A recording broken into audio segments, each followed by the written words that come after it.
Hi there, it's Daisy Schubert here, your personal stylist, and we're coming to the end of our colour challenge. First up, I'd love to get your feedback on what you've learned, what has been a little stretch for you, and what are you planning to implement over the next few days and weeks when it comes to wearing more colour in everyday life. I do hope that you are now less scared of implementing colour into your wardrobe and also bringing it into your look and feeling comfortable with wearing colour. As you know, you are most welcome to book me for a professional colour analysis, and I'd be more than happy to have that conversation with you one-to-one. But as you know, I specialise in female entrepreneurs and public speakers who are quite visible and have to show up to be seen and to have their wardrobe as part of their personal brand. So for today's video, I wanted to share with you my tips on how to incorporate colour when you're speaking from stage. And there is one particular trick that I use, which is called the column of colour. Now, all that means is that you are wearing the same colour on your top as you are on your bottom.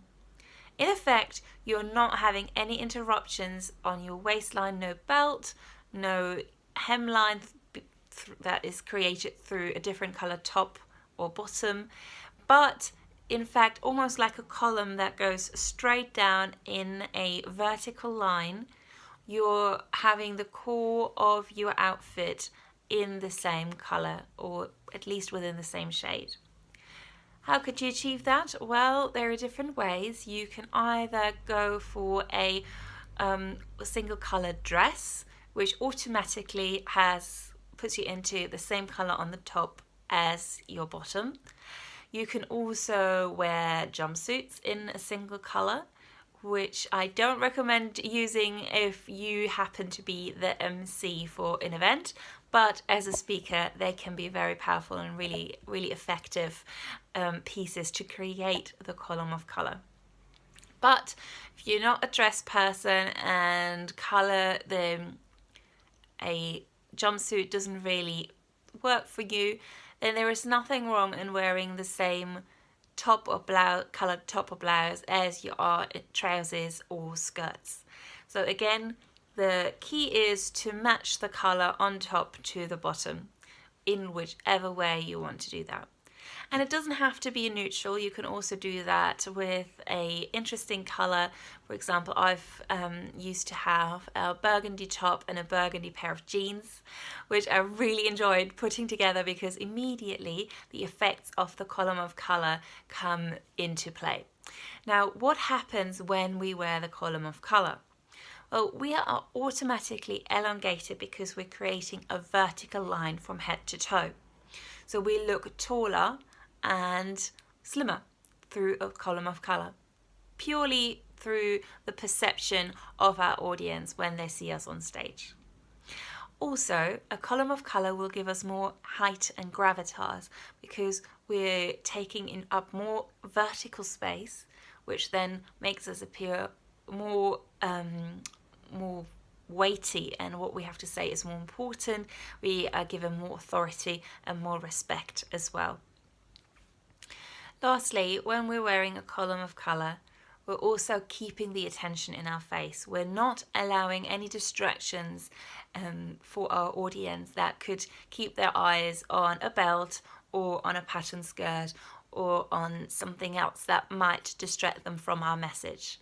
In contrast, because all the colours are leading towards our face with the most interest happening in our face, everything else is one and the same. We're keeping that attention right up top, which is exactly what we want as a public speaker. So there are so many benefits to using the column of colour, and I'd love to hear if you are willing to try that out as your homework for today or for tomorrow when you are getting dressed. So the rules are quite simple. You just have to find one colour that you can wear both on top and on bottom. If you think that's a little bit boring, you're right, it can be.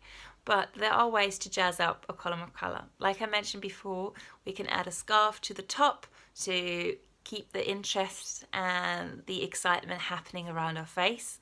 We can also put on a blazer or a statement jacket or a coat over a large, a delicate cardigan to frame that column of colour. So with an interesting colour over the top that then will give the column of colour a frame to keep it in shape and narrow it down even more, because we're having that vertical line coming again off our shoulders through a cardigan or through a blazer.